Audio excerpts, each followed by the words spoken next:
Hey guys, Prowl 1701 here, and today I'm going to talk about my thoughts on Season 2 thus far. So we are 2 episodes in, which is odd to think we're already a fourth of the way through the season, since it's only an 8-episode season.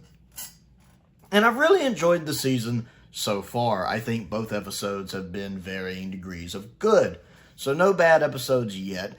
And to be fair, this era has not been bad thus far. I found Season 1 to be a mixed bag, with some very good episodes and some very bad episodes. But to be honest, most of Modern Who has been a mixed bag, really, with pretty much almost every season after Series 6 being a mixed bag, with the most consistent probably being Series 12, most consistently good, aside from the god-awful finale, Timeless Children. That was pretty consistently good. Other than that, I found most seasons to be mixed bags, with good episodes and bad episodes. Season 1 was a lot like that, with having good episodes like, say, Devil's Cord, 73 Yards, Dot and Bubble Boom, but then having bad episodes like Space Babies and Rogue, and of course Empire of Death being possibly the worst season finale we've ever gotten in Doctor Who. But these first 2 episodes that we've gotten, the Robot Revolution and Lux, I have found very enjoyable. First off, both of them are very well done visually. They look fantastic. I love the directors of these stories. I don't know if it's the same director, different director, but whoever directed them did a fantastic job. I like a lot of the camera work in them. I like the use of colors. And I like that they get creative with it. I love that the Robot Revolution has that very retro, futuristic aesthetic, that kind of 1950s idea of the future look. I love that, with the rockets looking like old school rockets, the colorful robots, the colorful planet that kind of looks like Cloud City, the pistols that look kind of like the pistols from The Phantom Menace and Return of the Jedi. I like a lot of those choices.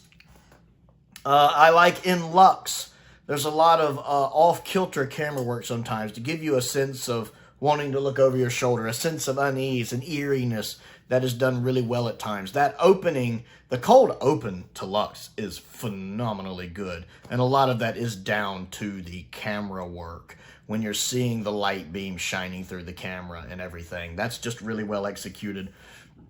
I continue to be impressed with Ncuti Gatwa this season.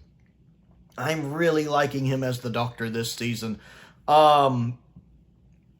Little things he does that make me go, yeah, that's the Doctor. I like even when he pops his head out of the Tardis at the beginning of Robot Revolution, and he's already excited.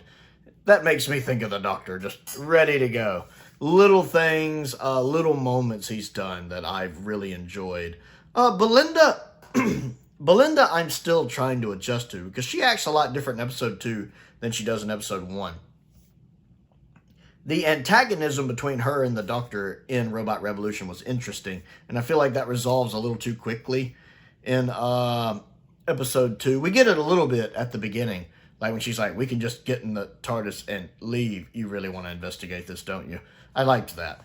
And then there's one part when she's like, just the Doctor, right? And he's like, right. And she's like, ridiculous. There was a little bit of that, but by the end of it, she's like kissing his hand and all better. And I'm your companion, Doctor. It's just a little too quick to me.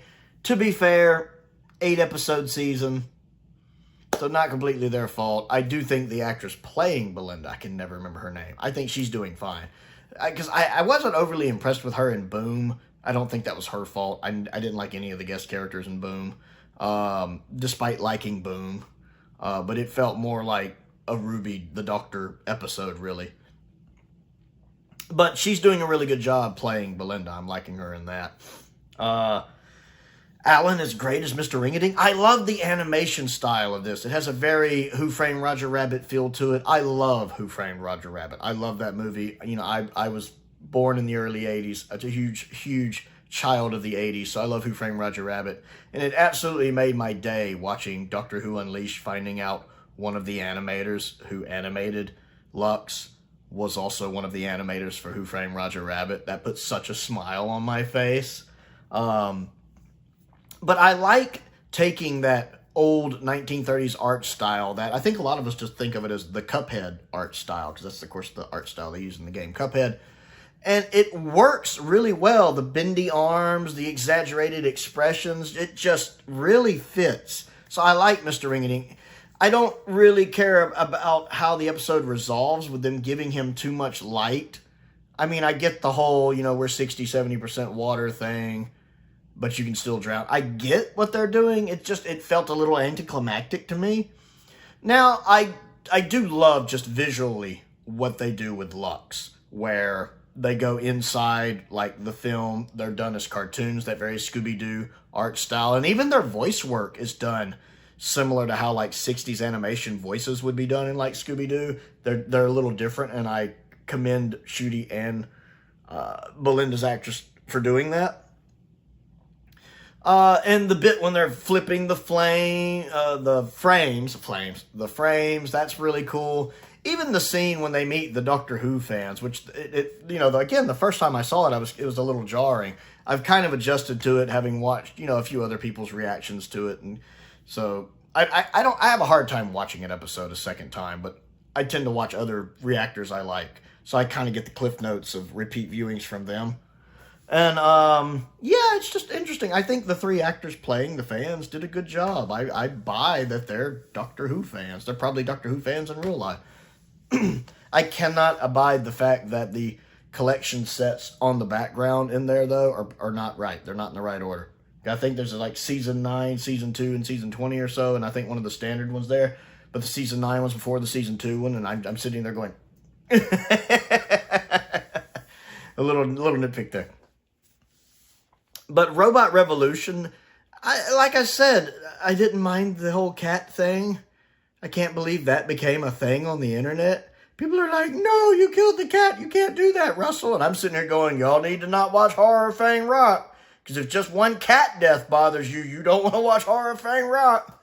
But then again, I'm sitting here thinking, then again, in Robot Revolution, like a dozen people die. And people are okay with that. But one cat dies, oh no, they're up in arms. Priorities, people, priorities. One cat, revolt. Russell's the worst. Dozen people die, yeah, that's all right. They can roll with that. That was my reaction to seeing everybody on Twitter about it. But even the ending, I wasn't expected to be Alan. We didn't get much time with Alan at the beginning of the episode. So the whole him being an incel, if that's actually right, I'm not really familiar with incels. I mean, it's just a term I hear. I don't really fully understand every single thing it means. And no, please don't jump in the comments and define it for me. I truly don't care. But the point is, I don't know if they use that term right. The actor playing Alan is fine, but if it feels like they should have given us more to Alan, so we aren't quite as having the rug jerked out from under us. I get they're going for the twist of that, and I get that on repeat viewing, some of the stuff he says in that intro, you can go, but also you could just think that's awkward teenage love, and it not being, I feel like that could have been done a little better. And then the ending when he's the sperm and the egg and the polish, and the doctor's just like, goodbye, Alan. I'm like, okay. But I liked the episode overall. I mean, between the two, I probably prefer Robot Revolution a little better. Again, I have little nitpicks, but I thought the episode was good. I liked the guest cast well enough. Lux, I liked, but not as much. The first half of it's really good. I really like the guy playing the projectionist, Mr. Pie. He's really good. I like the woman playing the mom, too, waiting on her son. And even the scene where you think she called the cops on him, which I called, was totally a fake out. I'm so proud of myself. And that is down, actually, to the actors. The actor playing the cop and the actress playing the mom in that scene, the way they play it, you can tell it's like a badly scripted direct-to-DVD B movie. And my hat's off to them for the way they played it. Very good acting there. It's like very good, bad acting there, if that makes sense. And again, I like how Lux addressed the segregation of the time. I felt like they did a really good job of addressing it, which they should have, without going on and on and on about it and doing it in a patronizing, finger-waving way. I think they balanced that perfectly. My hat's off to Russell for that. I think he did that perfectly. And showing that there are people in that time who aren't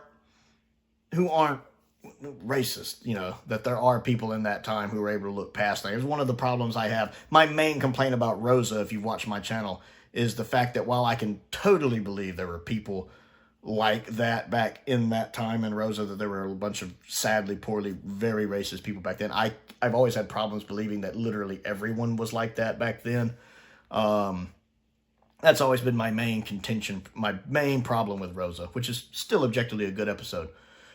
I like that here you do see that there are people who aren't bothered by that kind of thing. People who are willing to bend the roles, to understand that human beings are human beings. I really liked that we had a couple of people like that in this episode. I really appreciate Russell doing that. That meant a lot to me.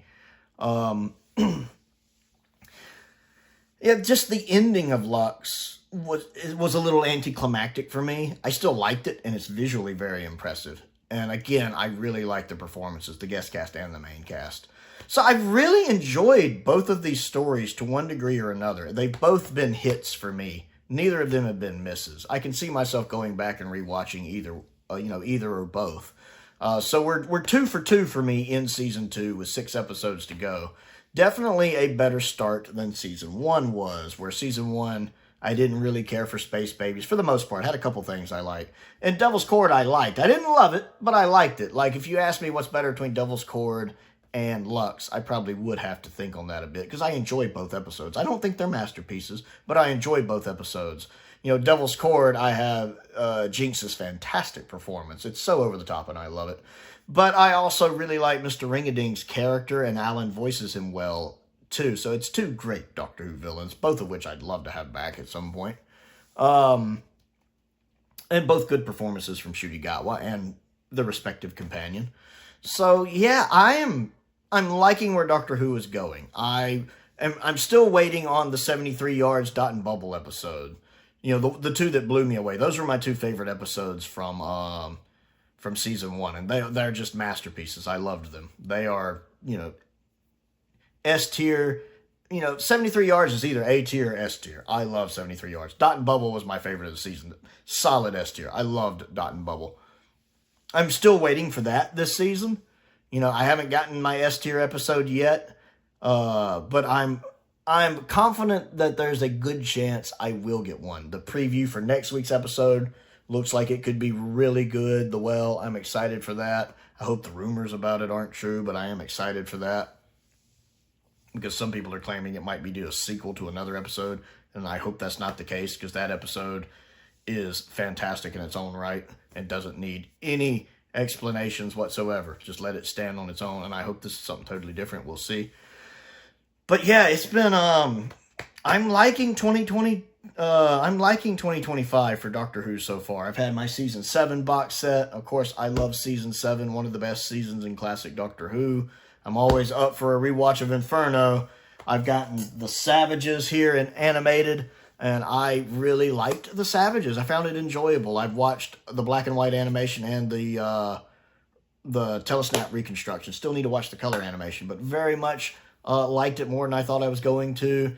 The War Games in color should be coming out. Mine has actually been shipped.